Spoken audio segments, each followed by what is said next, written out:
Formal session of Virginia Beach City Council to order. The first order of business is the invocation. I'd like to welcome Father Robert J. Randall, Jr., who's the rector of Old Nation Episcopal Church, to the podium for the prayer. And if everybody will remain standing after the prayer for the Pledge of Allegiance. Father. Let us pray. Gracious and generous God, creator of all that we have, giver of every good gift, you give us this beautiful city and fine people as companions on our journey. You bless us with natural resources and raise up leaders and administrators with the talents and skills to make our community more effective. Bless our mayor and members of this council with your gifts of wisdom, creativity, and teamwork. Bind them together in your vision of justice and peace, giving them courage to seek unity found in common purpose, not competition. That this city of Virginia Beach may be a place of peace and prosperity, where every person sees every other person as their own brother and sister, where excellent education and opportunities for work that satisfies and provides a living are available to all, where the growing gulf that separates people on the basis of race or wealth or creed may be reversed in our city, and we would find ourselves featured on 60 Minutes for good reasons, noted for being repairers of the breach. May their work tonight be effective. Help this group to faithfully serve, that our city may each day become more and more a reflection of your kingdom that is to come. In the name of God, amen. Amen. Pledge allegiance to the flag of the United States of America and to the republic for which it stands, one nation, under God, indivisible, with liberty and justice for all. Thank you very much, Father, for being here.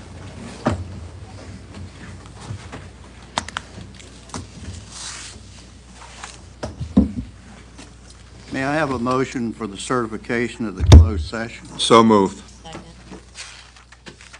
Votes open. By a vote of 9-0, you have certified the closed session to be in accordance with the motion to recess.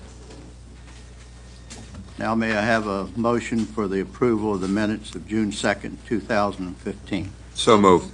Second. The vote is open. By a vote of 9-0, you have approved the minutes as submitted. I'm going to go first to our presentation. Members of council, we're pleased to have with us tonight Michael Calvert, who is the Director of Parks and Recreation. Mike, and I'd like to read the formal proclamation that we have. It reads, whereas parks and recreation programs are an integral part of the city of Virginia Beach, with 265 parks and park facilities, 7 community recreation centers, 7,050 acres of parkland and open space, and whereas 83% of the community resides within a half-mile commute to a park, and whereas parks and recreation programs are vitally important to establishing and maintaining the quality of life in our community, ensuring the health of all citizens, programming active and passive activities for citizens, and contributing to the economic and environmental well-being of our community.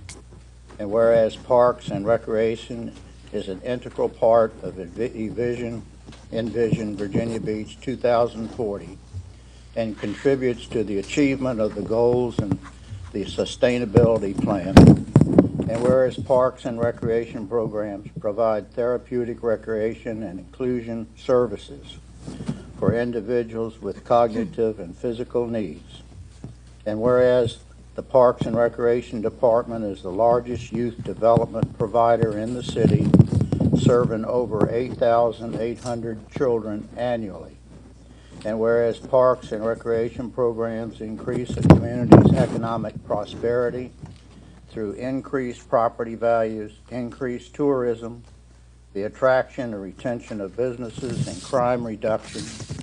And whereas parks and natural areas improve water quality, improve the quality of the air we breathe, and produce habitat for wildlife. And whereas parks and recreation support the urban forest management plan. And whereas parks and natural areas and open space ensure the ecological beauty of our community and provide a place for children and adults to connect with nature and recreate outdoors. And whereas the Trust for Public Land recently ranked Virginia Beach as the 10th best park system nationally. And whereas the Parks and Recreation Department is a CALPRA accredited agency. Now therefore, I, William D. Sessoms, Jr., Mayor of the City of Virginia Beach, do hereby proclaim July 15 Parks and Recreation Month in Virginia Beach, and I encourage all citizens, city members, and civil organizations to join me in supporting our parks and recreation programs by visiting a community recreation center, park, or other natural area. In witness whereof I have hereunto set my hand and caused the official seal of the City of Virginia Beach, Virginia, to be fixed this 16th day of June 2015, and is signed by William D. Sessoms, Jr., Mayor. Mike? Thank you very much, Vice Mayor and Council. We appreciate you honoring us with this proclamation. I know it's a little bit long, but I feel like we have a tremendous Parks and Recreation system for our citizens and visitors. We appreciate your support. We hope that you come out to a lot of our events that we have planned this coming July. I do want to recognize one of our Parks and Recreation Commissioners that's with us tonight, Sharon Felton, who's also on the school board. And we also have Miley Hildebrand, who's one of our administrators in the Parks and Recreation Department, and serving as our liaison between our Parks and Recreation Month team with all our team members. We have Betsy Parsons here. So I appreciate them coming. And again, hope to see you all at a park soon, maybe when it's a little bit cooler, but we have a lot of activities planned for you all coming up next month. So see you there. Okay.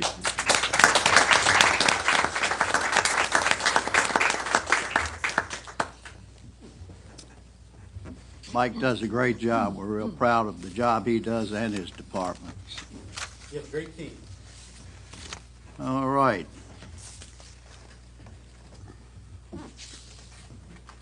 I'd like to declare a public hearing first for the lease of city-owned property, A 616 North Great Neck Road. Are there any speakers, Madam No, Clerk? Your Honor. Second, the proposed property tax exemptions, A Bellissima Inc. Any speakers? No, Your Honor.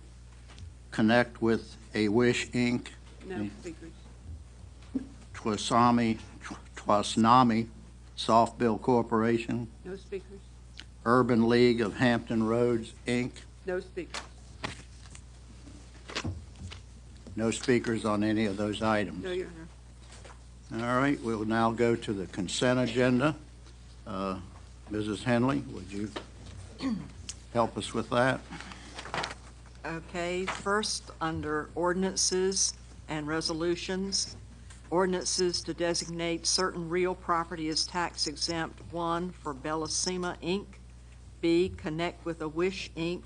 C, Tsunami Football Corporation. D, the Urban League of Hampton Roads Inc. 2, ordinances to amend the city code. A, Section 2-5 and 8-91, Ray duties of the Historic Preservation Commission. B, Sections 6-1-136, 6-138, 6-139, 6-151, 6-152, and 6-154, and delete Section 6-153, Ray permits to construct, alter or repair landings, docks, and similar structures, and permits for dredging, filling, etc., in waters, marshlands, and lowlands. C, add Section 33-113.2, Ray waterway encroachments in special service districts. Item 3, Ordinances to authorize and direct the city manager to execute a management agreement with Tidewater Tennis Center, Inc., re the operation and management of the Owl Creek Tennis Center. B, a lease between T-Mobile and the city, re telecommunications facilities at 616 North Great Neck Road in the Beach District. 4, an ordinance to appoint 3 viewers, reviewing streets or alleys proposed for closure. 5, a resolution to rename the city-owned building at 256 to 258 North Witch Duck Road from the Collier Building to the Human Services Witch Duck Annex in the Bayside District. C, ordinances regarding city appointee compensation for fiscal year 2015 and 16. A, for the city manager, B, for the city attorney, C, for the city clerk, D, for the city real estate assessor, and E, for the city auditor. And Mr. Moss is voting no for each of these ordinances. 7, ordinances to amend A, the fiscal year 2014-15 operating budget regarding Department of Housing and Neighborhood Preservation.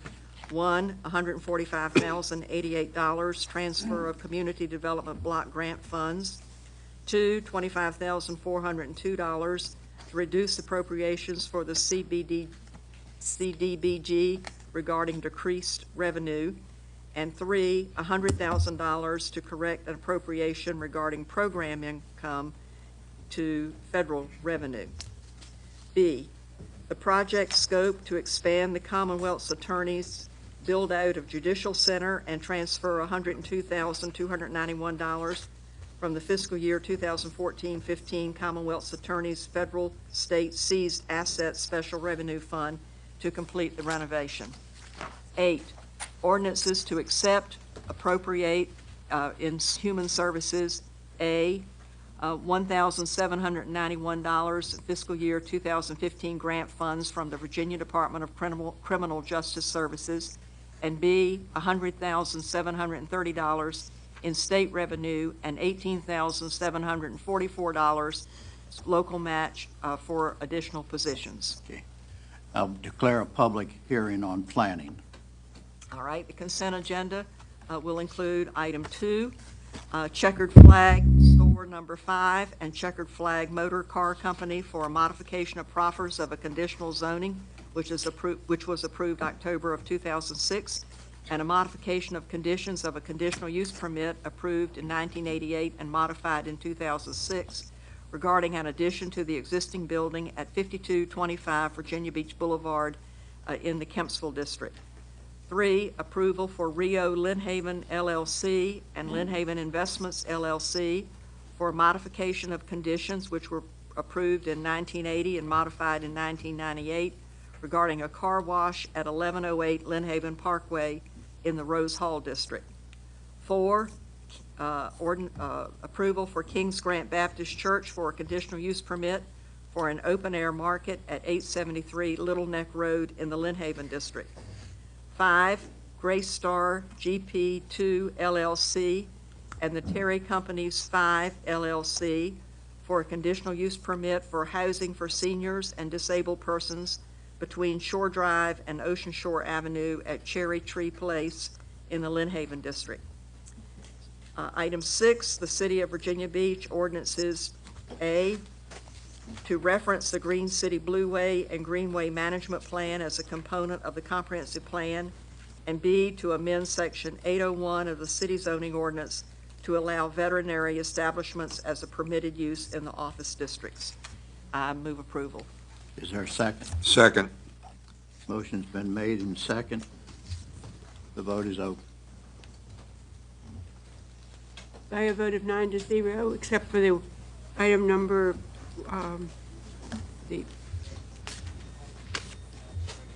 number 6, under ordinances, you have voted 9-0, and number 6 will be 8-1 with Mr. Moss's nay vote recorded.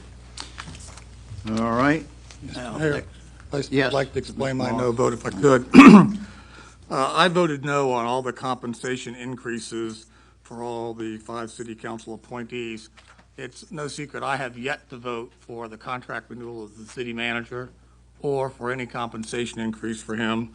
And I gave a detailed explanation in the very beginning, and I won't go back on that. That stands for the record, and I'd like that just to make a note that that again stands for explanation. But I'd like to comment about it, because it's interesting when we make the motion, we never say from what salary to what salary. So the public listening, unless they actually take the time to go online and read the agenda package, would have no idea what action we really took. So let's just see exactly what action we really did take. The current city manager's salary is $241,462.72. All cabinet secretaries, including the Secretary of Defense salary, is $203,700. $203,700, managing 3 million men and women in uniform and civilians in a almost $600 billion budget. And he does it for, wow, $38,000 less. They seem to find a lot of qualified people to do that job. And so I think that to say and to make the case that we can't have qualified people, that especially when real family income is down in our city, median family income is, and we couldn't deliver a recommended budget without a tax increase. Those are issues that I think concern me. So I think that is inappropriate. As to the other accounts appointees, the city attorney, who I have great respect for, I think a cash bonus was more appropriate, as for the city clerk and city auditor. As to the city assessor at almost $32,000 and deferred compensation contribution, more than adequately compensated. I think at a time when so many families are sacrificing, including our own city employees, I think sacrifice should stop at the top. I never thought that Jesus was the first one to get the cup of water at the well, and he washed other people's feet. But it seems as if, that why people are suffering and we raise their taxes, the people that bring those recommendations are getting rewarded as other people suffer. I just think it sends the wrong public message. The governor makes $175,000. I'm sure his job's tough. Now, based on the last governor, maybe the salary's not enough, but that's the General Assembly's problem. But nonetheless, he takes that job and performs it, and no one says they're incompetent. No one says they're not doing a good job. And qualified people pay big money just to get those jobs. So it's hard to say that we can't fulfill and find quality people at less dollars than we're paying, and we owe it to the public to be good stewards of their money, and we are not doing that. Thank you. All right. Next item of business is item K1, which is the application of MCQ Builders LLC and BH Vinland LLC for a change in nonconformity at 1046 and 1050 Old Dam Neck Road and 1037 Dam Neck Road in the Princess Anne District. Do you have a speaker? Yes, Your Honor. Brad Martin, representing MCQ. Mr. Martin? Thank you. Good evening, Vice Mayor Jones, members of City Council, Mr. Spohr. My name is Brad Martin. I am the engineer on the project, and we think we've got a good project to put in front of you this evening. It's good to see that you all city council members are done with the budget and the other stuff that you do and can get back to the important issues of city council life, like planning items. The owner of the project and the developer of the project, Joe McCutcheon, is not here tonight. He's up at a Property Owners Association meeting that he had to attend in Yorktown, so he sends his regards. He apologizes for not being able to be here. This is a redevelopment project down on Old Dam Neck Road, between Old Dam Neck Road and Dam Neck Road, and it is the redevelopment of 12 existing apartments, and we are proposing 12 single-family condominium units. It is a modification of an existing nonconformity because we've got 12 units there now and we want to put 12 units back there. As you can see, it exists as 12 residences right now in about 5 buildings. It is a cut-through currently from Dam Neck Road to Old Dam Neck Road where you can drive straight through from one to the other. We could get into the details of this project, and I'd be happy to answer any questions about the details, but I think the primary salient items on this project are that we are looking at a redevelopment and a modification of a non-conforming use, and quite frankly, it hasn't gone through the same process as a conditional use permit or a conditional rezoning, something you would typically see that's gotten fully vetted by the planning department and public works and public utilities. since we're coming straight to city council without going to the planning commission, we had to do that additionally on the side of what we're doing tonight. So we went to Tom Leahy, we went to Phil Davenport, we went to Jack Whitney, and we believe we've got their sign off on all of this. The primary concern was that we were creating private utilities and private infrastructure that apparently the city has had a couple of bad cases where private developments have had to ask for the city's help to come in and rebuild some damaged and neglected infrastructure. And we don't want that to happen, certainly on this project, even if it is 25 or 30 or 35 years down the road. So what we've gotten, and I hope you have a letter in your package from me, my company, Martin Engineering, that says we are going to build the primary utilities, the water and the sewer, to city standards, just like they would be in a public street. We're going to put them in a public utility easement, so they actually will be city public utilities. We're going to do the same thing for the stormwater. It's going to be built to public standards. The only thing we are not doing, we're doing the pavement thickness, so it will be sustainable and it will stand up to the use that it's going to be expected to handle.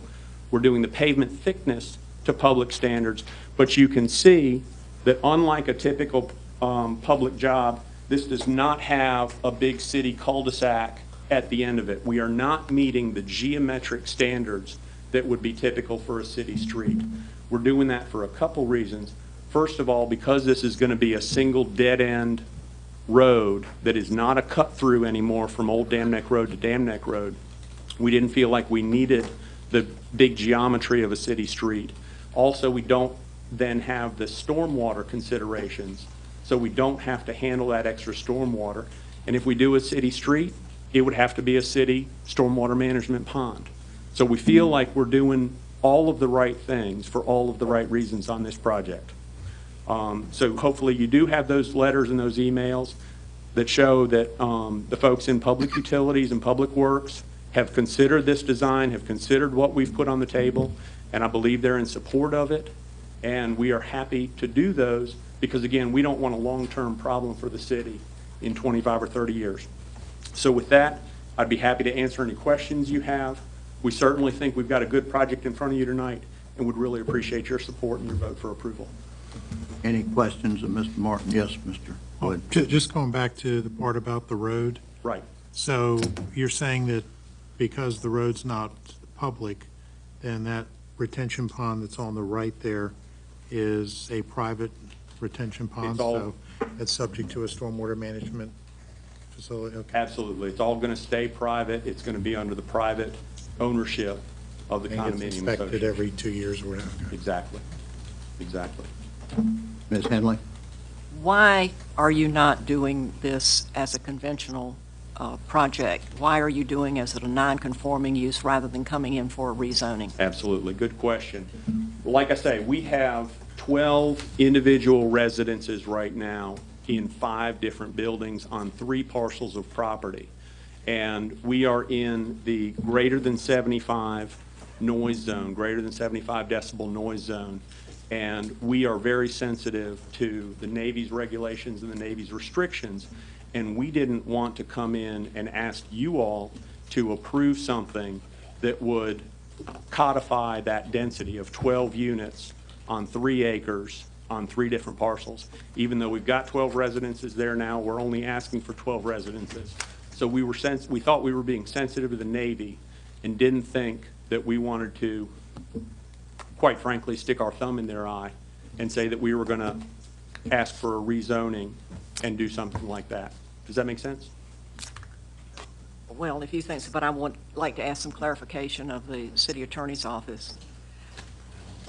Mr. McCauley will address that. Okay. Ms. Henley. Would it be all right if I use Ms. Yes, absolutely. It was my understanding that in a redevelopment project, if it's the same number of units or less, then there's no conflict with the Navy. That's correct, Mrs. Henley. There is no conflict. And in fact, the Navy and the city cooperated very closely when they passed that particular amendment to the ACU's overlay ordinance. The Navy's only concerned about new development. they consider redevelopment to a number of units that's no greater than the existing number of units simply be acceptable, and that's understood by everyone from the local command up to the chief of naval operations. So if this application had come forward as a rezoning for some reason, the Joint Review Committee would have only reviewed it to make sure that the number of units did not increase. So there was really no reason not to rezone it because of the Navy. Well, the Navy would not have objected to it. And in fact, the Navy does not take its own independent position, since as council knows, that's what the Joint Review Committee does. We would have looked at that and said 12 units, replacing 12 units under the ordinance. That exempts it from the review as to the number of units or density, intensity, things like that. Okay, thank you. I wanted that clarified. Thank you. Mr. Moss. I had a question for Mr. Whitney, if I could. Mr. Whitney, if I could. And you can answer from there, that would be fine. You don't have to, you can sit right there, that'd be fine. But my question is, if these 3 parcels were coming to us, because we're really basically approving a subdivision under the guise of non-conforming use, because we're not keeping the structures that are there. That's just my personal opinion, everybody has different ones. But if this were a rezoning application for the parcels, and therefore we were building the standard city street, the way I look at the configuration of that parcel, we certainly would be looking at 12 or less units, and probably less units on those parcels. I'm just trying to get a feel for, getting back to Ms. Henley's question, that coming back and bringing this as a subdivision approval isn't going to put us in a situation of not being in compliance with the joint use criteria. That's correct. All right, thank you very much. Ms. Henley, do you have something else? I'm finished. No questions. All right. Did you have any comments? I Further think, comment? I'm not positive of the nature of the question, but I think, would there have been a different vetting process if we had come through? Because I really feel like we've done everything, going all the way up to Tom Leahy and Phil Davenport. From that standpoint, no, but I think a condominium rather than a conventional zoning is what I have a big hang-up over, so. Fair enough. Fair enough. Okay. All right. Anybody else? Did you want to make a motion? will. Ms. Henley? I am not able to support this, and I will tell you for why, because I really feel like I need to be on the record, particularly when I'm sitting here with a batch of letters to another condominium in my district that has been asking for the city to take over its streets and so forth for a number of years, and we say, sorry, we can't do anything to help you. I'm really concerned that we are creating this community as a condominium community, and I'm very much concerned that we're using the non-conforming use process to do that. To me, the non-conforming use process, and actually we just within the last month have sort of created another path for that, saying that it's not been really the way we want to do it, because now it will go to the Planning Commission and so forth. But to me, this whole thing of the non-conforming uses were intended to go away when a use of the property changes. That's sort of the way the ordinance was built. However, it does allow for the non-conforming use to remain or to expand or change somewhat with council's approval. But it's always, to me, been fairly minor things. To create a whole community in this fashion through the non-conforming process, to me, is just an overreach of using that process. Here we're beginning with 3 non-conforming parcels, and we're combining them to make one big non-conforming process. And then we're going to be having this community that is a non-conforming community. And in looking at it, I can really appreciate the need to redevelop this 2.5 acres. Old Amnec Road is a very nice community. Yes, the houses are older, but they're very well kept. They're on large lots, except for this little thing in the middle, and I did respect the sign that said, keep out private property, and didn't go in and look at it any closer. It does need to be redeveloped. But since they have on 5 very old buildings, they've managed to, over time, create 12 rental units. I'm not so sure that that means that we owe them 12 new single-family houses. And I can't say 12 new lots because it's not being subdivided. It's all in one condominium situation. But I think the real answer is the only way to get 12 new houses is through this condominium process, because I think if it had to go through the traditional rezoning and, have our normal process of a normal street and the normal subdivisions with the right widths and setbacks and so forth, it probably couldn't get 12 houses. Maybe it would be 10. But, so I really think this non-conforming use process as a condominium is the only way to get these 12 units, and I really don't think that we necessarily owe 12 new houses for the type of rental things that are out there. I think we do have to look out for the future owners of these properties. I can see them buying into this property. I suspect it will be a fairly turnover experience for some of the owners since it's so close to the military bases. And I think those people are going to wonder why they're not getting the city services that other people are getting, why they're having to pay a big fee to be able to, when it's necessary, to improve the infrastructure. And I very much appreciate the change that has come about since we deferred this, that the public utilities will be privately owned, will be publicly owned and publicly maintained. And I appreciate the thickness of the road and so forth, but I think it's still going to be a condominium, and these homeowners are still going to have to be paying for these facilities that are going to be private, not public. And I just think it's a sort of a misunderstanding, and as I said, having this experience with this other community, I've kind of have made it a policy to try not to make the same mistake twice. And with all of this, I simply can't make the motion to approve it. If I'd be glad to hear from others of you before the motion is made. If someone else would like to make another motion, that's your prerogative. I'd like to second Mrs. Henley's motion, if I may, and have And my motion is to deny. and to follow up my own remarks. I don't have all the details that Ms. Henley does, and I didn't actually go out and physically view the property, but I did look at it on Google Map on Earth, just so I could look at it from there. But I do think that my concern is using the non-conforming use application to create a subdivision or a condominium association.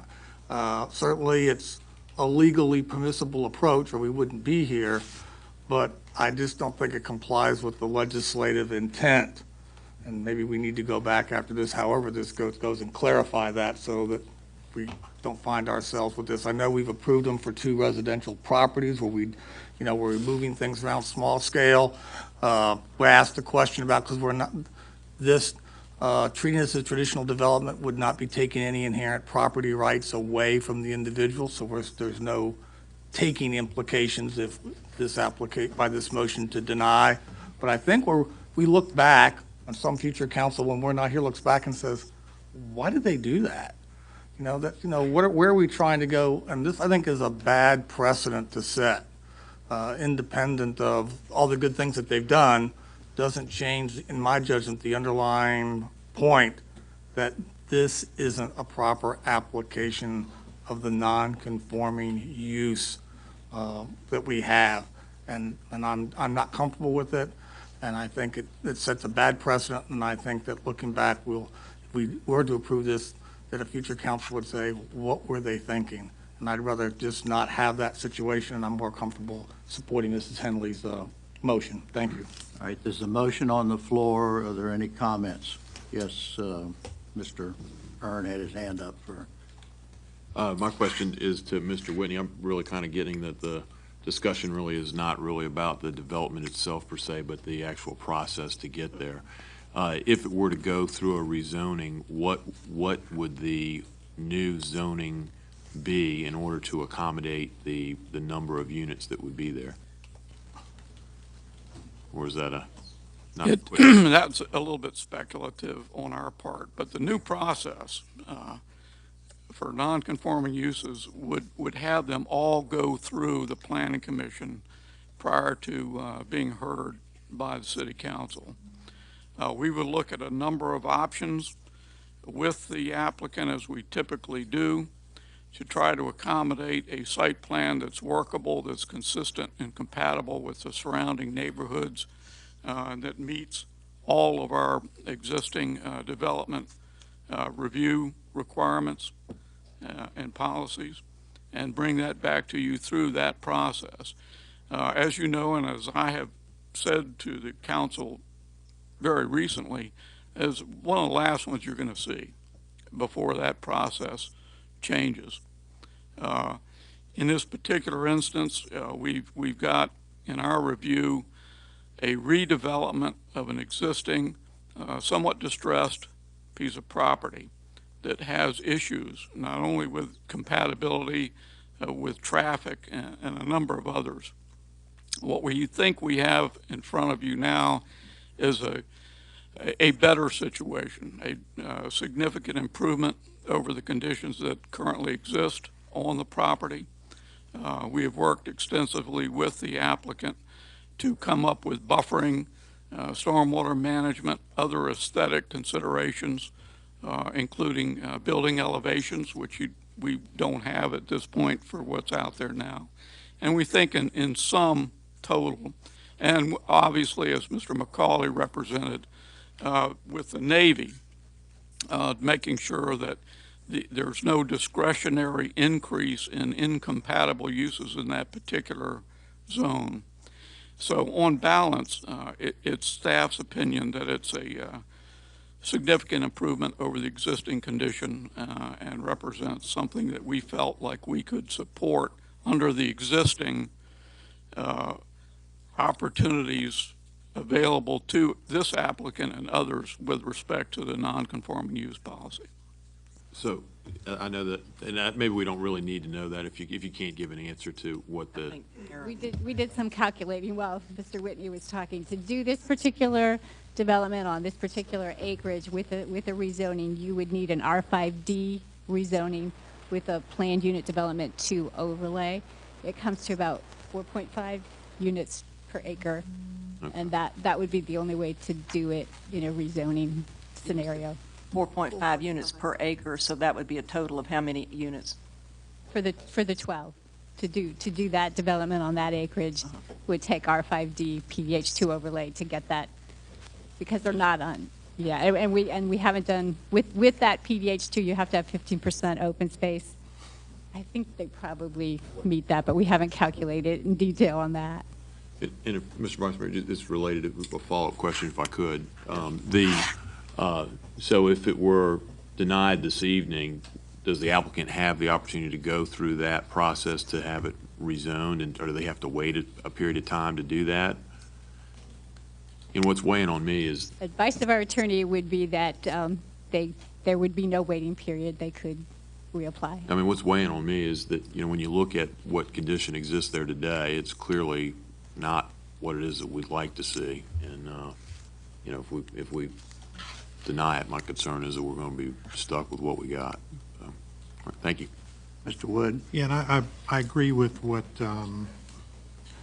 Mr. Ernst said, and I think when we take a look at this, and I did drive by and take a look at it, what's better, what's there now, or what's planned, not the least of which is the stormwater management obviously is going to be far superior to according to the write-up, it's like a 60-year-old property. Certainly the quality of the structures is going to be better. This is being built on the applicant said the greater than 75 dB, so there's going to be sound insulation that's going to be mandated by the building code, from my understanding. There'll be ACUS disclosures to owners that frankly aren't there necessarily for the tenants.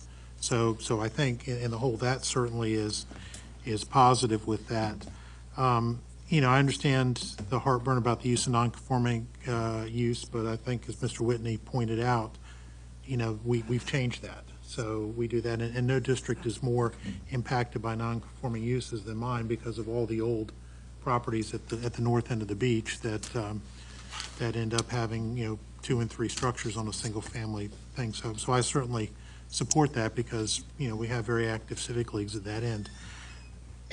I think the issue that I have that is probably my biggest disagreement on this is the issue about the ownership, way it's owned, the condo ownership. I don't know that that's something that is something that we should be putting this much emphasis on. And I would recall, or ask everyone to recall, that I guess at the last regular meeting, we did approve a small condo project in the Bayside District with the old Bay Lake Pine School, I think it is, with a small number of units. And frankly, when I take a look at this and see that they're building the utilities and the street structure to city standards, and the only issue right now is the geometry of the street, which, you know, I guess theoretically could be corrected if it punched all the way through, but I think that the whole issue is not to drive it all the way through and have another cut on Dam Neck Road. You know, I just think when you balance everything that this is certainly better than what's there, and I think the issues that are brought up, while they're certainly valid, I don't think that they're to the extent that we should deny it. So I would not support a denial of this. All right. Dr. Ross Hammond? No, I was listening to what you said about whether they can reapply if needed to be in conformity, because then we'll really see, because what Barbara is mentioning is looking at the precedent that is set. Neighbors talk to neighbors, and at least looking at the higher fee and so forth, you don't want that to come up as well. So I didn't know whether even a deferral or to revisit it, to give you a chance to work on what is needed that would satisfy Ms. Henley. I think Mr. Moss is next. Mr. Moss? Independent of how the vote goes, my only observation is that while we are changing the process for non-conforming uses, we aren't changing any of the text or content of the non-conforming use ordinances. And my concern, and into this vote, is that if it's not our intent or desire, which I hope it would be, that non-conforming uses would not be a vehicle by which to create subdivisions and integrations of property to create subdivisions, which in effect this is, that we go back and bring forth the appropriate amendments through the appropriate process to clarify that we look what we really want to accomplish and really want to qualify for non-conforming uses. Because clearly this is the most connotative application of that concept you could use in Webster's dictionary to make this fit. But I don't think it's really what we want to be the precedent if this should pass. I hope it does not, but if it does, that we would be amenable to correcting the underlying ordinance and its content, which allowed this to come forward, because I hope this isn't what we want to encourage. The single-family lot, the flag lot, all those things we dealt with make sense, but this is a far cry from the thing I think it was entitled to appear. Thank you very much, Mr. Mayor. Ms. Kane? While I appreciate not setting a precedent, I guess I needed to explain to me what if the applicant were to come back again and represent this in a different format, what is that changing? How is that changing anything, and how is that making it better? Because I hate to have the applicant go through this process again for us just to say no again. I'd be glad to answer that. Sure. It would mean that people who purchase these homes would actually own the lot. And it just as conventional everybody else does. And these would not be a private street. It would not be a private stormwater pond. The public, they would not be paying this homeowner's fee that would have to provide these infrastructure maintenance. And yes, it would make an improvement to that area today, but I'm thinking about 10 or 15 years in the future when there has to be maintenance that these people are going to have to pay for, whereas all their neighbors, the city would be paying for their maintenance of their street and their stormwater pond and whatever else. It's this condominium association that really bothers me, on top of the fact that it's getting there through the non-conforming use vehicle. I think if this were a conventionally zoned, conventionally done project, it would, for the future, would be much better. And the fact that there would be no wait, I think is, it would just be a matter of bringing it back. And then we feel that we have done in the manner that we are supposed to be doing neighborhoods, new neighborhoods. As I said, to do a new community, a whole new community through the non-conforming use process, and to do it with a condominium to boot, just has a double, a bit of worry for me for what's going to be there for these future property owners. Mr. Aaron, did you have another comment? I just had one, or I guess two, really quick, and I hate to belabor it, but one of them is, I guess, to Mr. McCauley. Within the purchase agreements for these parcels or these properties, there's a required disclosure that there is a condominium component and that the... They're going to be paying the fee. If it's a condominium, yes, the purchasers would have to know it's a condominium. And they would have to know at the time of the purchase what they were responsible for fiscally in terms of the maintenance of the infrastructure and that type of thing at the time of purchase. There'll be a disclosure of the fees and what they'll be used for. Okay. And then my second, and I promise my final question, is really back to you, Mr. Whitney. And again, this is unfortunately putting you on the spot again.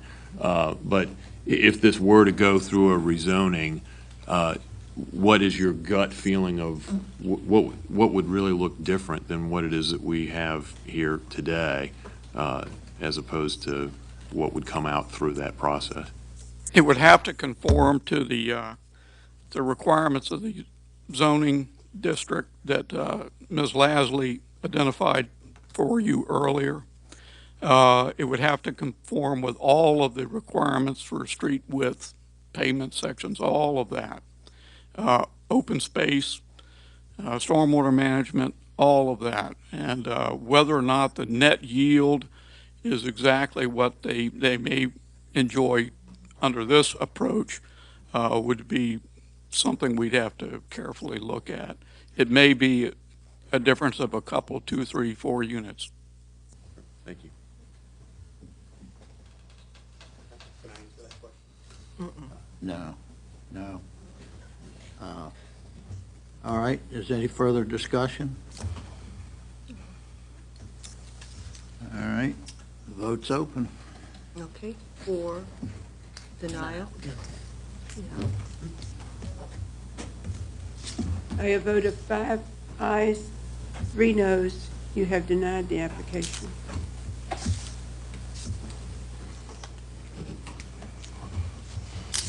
All right, the next order of business is the appointments. I lost my stuff.